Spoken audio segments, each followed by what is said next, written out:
Hey friends, I'm going to start this video by telling you about a very interesting article I read in Christianity Today. It's in their special Lent and Easter issue of the magazine, and it's titled The Ever-Present Memento Mori, and it's by none other than Norann.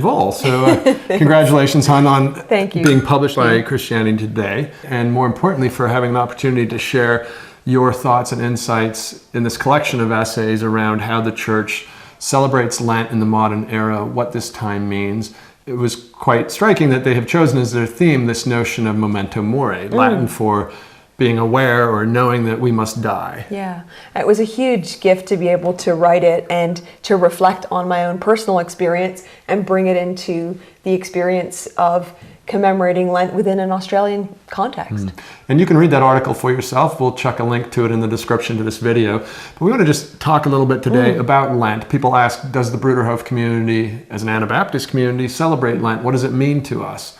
And I will say that for each of us as individuals, it may mean different things, but I think collectively, absolutely, we commemorate Lent in the sense of using the time leading up to the Holy Week, to Palm Sunday, and then throughout the week leading to Easter Sunday, as a time for, hopefully for inner quiet and for reflection and really thinking about what our Lord Jesus did through his great sacrifice for each of us. Yeah, and it's been really interesting. This is our 20th Easter time or Lenten season in Australia. And to celebrate within the context of a landscape that is dying and going to harvest and regenerating has been really interesting. And I was realizing that the local indigenous Kamilaroi tribes delineate the time between February and March as the sun time to the frost time, and then March to April is sun time to fruit time. And I was thinking that when we reflect on Easter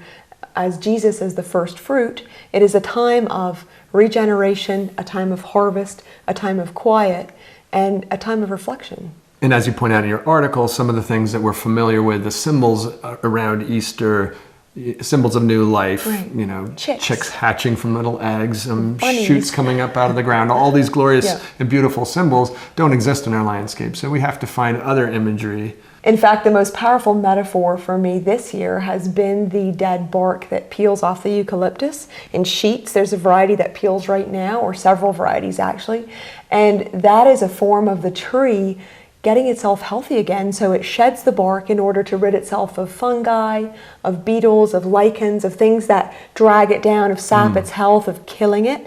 And it takes that time to just let that all go. And for me, that's the Lenten metaphor that I resonate the most with here in Australia.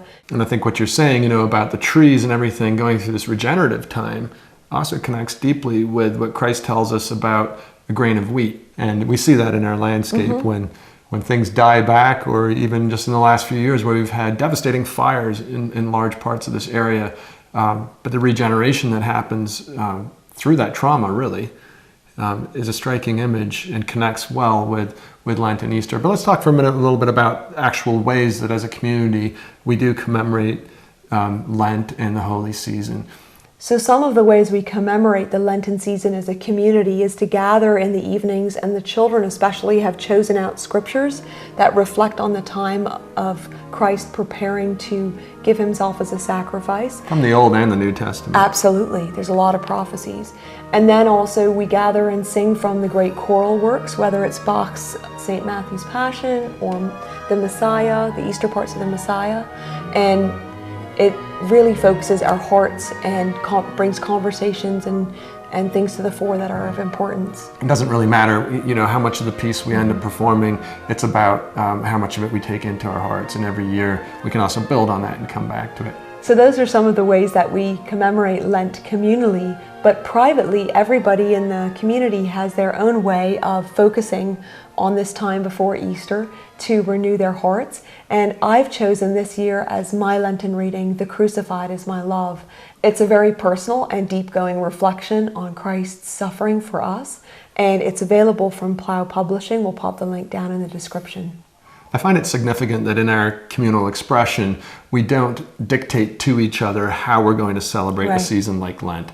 Obviously, as you say, there are things that we do collectively, shared experiences, and that's really beautiful. But then the lot is left to each individual, to each family, to decide how are you going to make this a special time, and more importantly, a time of inner reflection, inwardness, and growth, and returning to the core of our faith and to contemplating the greatness of Christ's love and his sacrifice for each one of us. And that's what I would put to you, our friends, is use this season to do things that help you become more grounded and also help you show the love that you have for Jesus to those around you.